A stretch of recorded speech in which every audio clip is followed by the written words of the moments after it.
காலை வணக்கம் மாணவர்களே. நம்ம இப்போ வந்து இடமதிப்பு முகமதிப்புக்கான ஆக்டிவிட்டிக்காக நின்றுருக்கோம். நம்மளுடைய செயல்பாடு புத்தக செயல்பாடு வந்து லைட்டாக சின்ன சேஞ்ச் பண்ணி ஒரு சின்ன மாடிஃபிகேஷனோடு நம்ம இதை பண்ண போகிறோம். அதனால் இடமதிப்பு என்னன்னு அவங்களுக்கு தெரியறதுக்காக இந்த சின்ன மாடிஃபிகேஷன். ரக்ஷிதா சொல்லுங்கள், நீங்கள் இப்போ எந்த இடத்துல இருக்கீங்க? 1000 இடமதிப்பில் இருக்காங்க. அவங்க 7000கள் 7000. அடுத்து நீங்கள் வாங்க, அடுத்து நீங்கள் சொல்லுங்கள். ஜெய்ஸ்ரவி நீங்கள் எந்த இடத்துல இருக்கீங்க? 800கள் 800. அடுத்து நீங்கள் சொல்லுங்கள், நீங்கள் எந்த இடத்துல இருக்கீங்க?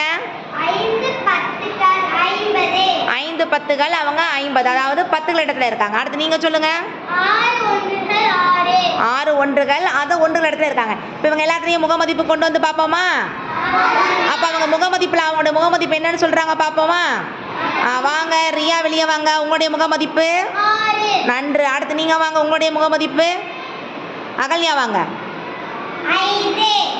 ஜெயஸ்ரீ உங்களுடைய முகமதிப்பு. அடுத்து உங்களுடைய முகமதிப்பு. இந்த ரெண்டுக்கான வித்தியாசம் நம்ம என்ன பண்ணிருக்கோம்? இவங்களை கொஞ்சம் ஓட விட்டு விளையாடுவோமா? டக்கு டக்கு உள்ள ஓடுவோமா? எங்க உள்ள ஜம்ப் பண்ணுங்க.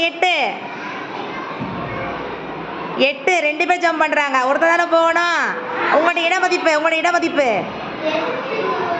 நன்று 6. இப்போ உங்களுடைய இடமதிப்பு நன்று 7.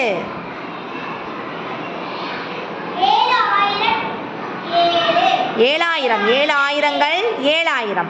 அடுத்து நீங்க 5. இப்போ அவங்க இடமதிப்பு சொல்லிட்டாங்க. அவங்க எல்லாத்தையுமே வெளியே முகமதிப்பு கொண்டு வந்துருமா? எல்லாம் உங்க முகமதிப்புக்கு தப்பி வாங்க பார்க்கலாம். உங்களுடைய முகமதிப்பை கடக்கணும்னு சொல்லுங்க. தன்னுடைய இடத்திற்கு போகும்போது தன்னுடைய இடத்துக்கான மதிப்பை சேர்த்து வரும். முகமதிப்புங்கிறது அதனுடைய எண்ணிக்கை நம்பர் மட்டும் வரும். சரியாப்பா? இதே மாதிரி அடுத்த மாணவர்கள் நம்மளும் சேர்ந்து செய்யணும். நன்றி மாணவர்களே, சிறப்பாக பண்ணீங்க. வாழ்த்துக்கள். கிளாப் பண்ணிக்கோங்க.